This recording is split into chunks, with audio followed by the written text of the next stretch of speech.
মনির অস্থিরভাবে নিজের মাথা দেয়ালে ঠুকতেই থাকে। চামড়া ছিলে কপাল কিঞ্চিত ক্ষতবিক্ষত হয়।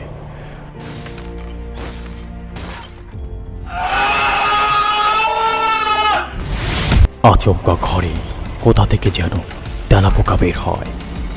একটা, দুটো, তিনটে, এরপর শত শত তেলাপোকাতে ঘর ভরে ওঠে। বিছানার ওপর, টেবিলের ওপর, সব জায়গা লালচে রঙে ছেয়ে যায়। ঝাঁক বেঁধে তেলাপোকারা উঠতে থাকে।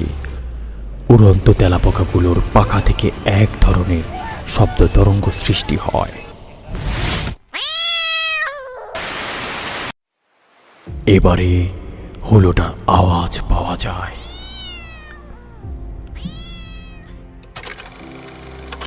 এরপর কি হলো বিস্তারিত জানতে সংগ্রহ করুন অবসর কর্তৃক প্রকাশিত বহুমাত্রিক লেখক সোনিয়া তাসনিম খানের লেখা সাইকো থ্রিলার বই। 4th floor.